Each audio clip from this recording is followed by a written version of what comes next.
Hello' guys, মই সোণালী ৰয়। আজি আমি আহিছোঁ মহামায়া মন্দিৰ ঘূৰিবৰ কাৰণে। ইয়াতে চাব পাৰে আপোনালোক কিমান ধুনীয়া ধুনীয়া মন্দিৰত থান আছে ভগৱানৰ। ভোলে বাবাৰ থান হয় এইটো। আমি তাতে দৰ্শন কৰি পিনে এইপিনে আহিলোঁ বেলেগ জেগাত। ইয়াত দৰ্শন কৰিলোঁ মহামায়া মেইন মন্দিৰটো। ইয়াতে বিয়াৰ কাৰণে মানুহ নাচি আছে। তাৰপিছত চাওক ইয়াত ইমান ধুনীয়া ধুনীয়া ভিউজ হৈ আছে, মানে বহুত ধুনীয়া ভিউজ। আজি বিয়াৰ ছিজন কাৰণে মানুহ বহুত আছে।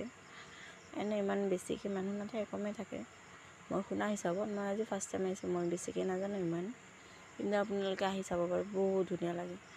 এইটো ভোলে বাবাৰ মন্দিৰ হয়। আমি তাতে দৰ্শন কৰিলোঁ, এতিয়া ঘূৰি যাই আছোঁ। ইয়াতে আমি দেখা পালোঁ বহুতকেইটা বান্দৰ। তাৰপিছত এইটো আমাৰ ভতিজা, বোৱাৰী আৰু ভতিজা।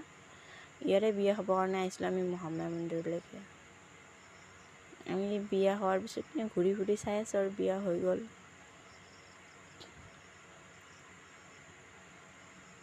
এতিয়া আমি ঘূৰি যাই আছোঁ। আজিৰ ব্লগ মই ইয়াতে আছিলোঁ।